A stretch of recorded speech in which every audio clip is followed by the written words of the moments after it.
Hey, I'm gonna run through 10 things that I bring to every single gig and that you probably should be bringing too.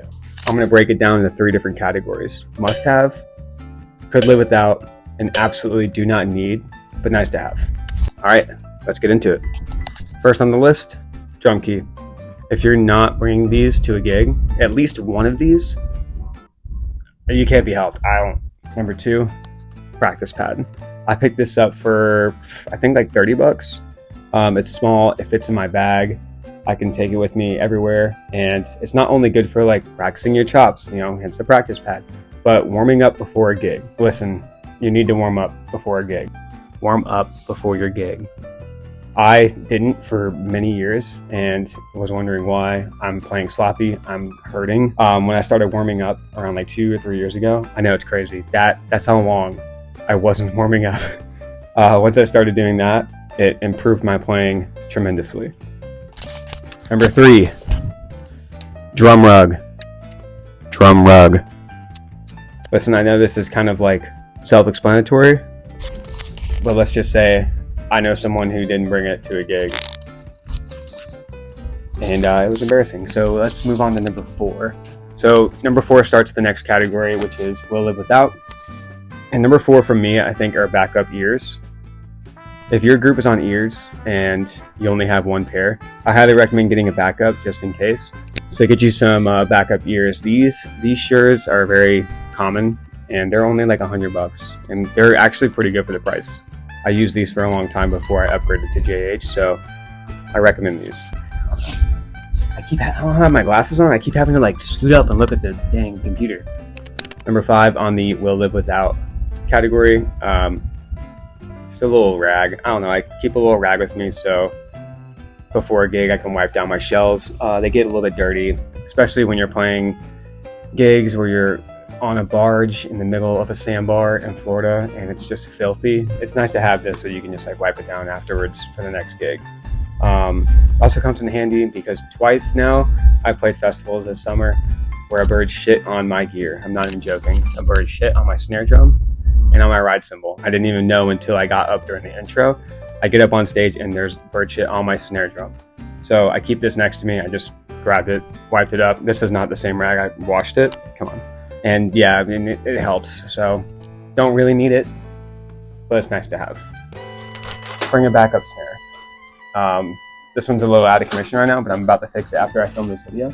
And this will be my backup snare, but like, bring a backup snare just in case your head breaks or snares fall out or anything really. I mean, it helps. And swapping a whole drum out instead of changing heads is a lot easier, trust me. I would know. That brings us to number 7 on the will live without category, and that is a water bottle. I bring this thing with me everywhere I go. $20 at Target. It's 64 ounces. Drink your water, man. Be hydrated. It's very rare that a gig doesn't have water for their artists, but just in case. Again, when you're on a barge in the middle of a sandbar and all they have is beer and alcohol, it's nice to have some water. Moving on to number 8 on the absolutely do not need, but it's nice to have category. Headphones, AirPods, doesn't really matter what it is. It doesn't matter if it's 1975 pair of Sony headphones with the orange foam, you know what I'm talking about? Just get you some headphones. It's nice, especially when you're warming up. You can pop these in and set a metronome or whatever. You can even rehearse the material you're about to play. It's just nice to have them. They've come in handy for me, but again, don't really need it. Number 9. How do I do this one? Number 9 on the absolutely do not need category, but super nice to have, and I emphasize that because I started bringing this on the road with me, and this is just the Yamaha EAD10. This thing is badass for getting video and posting content to social media. It's super easy. It's one mic. You plug it in. You can get a cable that plugs into your phone, press record on your camera app, and it records the entire set from like the EAD mic, which is so sick. Yeah, super cool. And I have this carrying case for it too. I'll show you. I went and I bought this off, I think this was on Amazon. It's like $60. It's a Pelican case, but it has the foam inserts. As you can see, like I cut out, where everything goes. And it's just super convenient to have this. My ears also go in here so I don't forget them. Makes it so easy. Well, come on. Get your gigs right. And that brings us to number 10 on the absolutely do not need but nice to have category.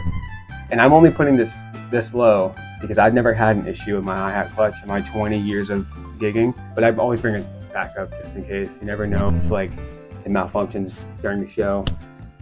I have it in my stick bag just ready to go. But I'm Dang, that glitch is crazy. I did just recently buy a quick release clutch, but before that I had the same clutch for probably 15 years. I'm not even kidding. So I don't know. And those are my 10 essential things I bring to a gig. Yours could be different, but I created this video as just like a guideline of like what I do and what works for me. So feel free to take this list, make it your own. I also might do a 10 non-essential gig items I bring, which kind of just is towards the travel aspect of it. But I don't know, I think that could be fun. So anyways, see you next time.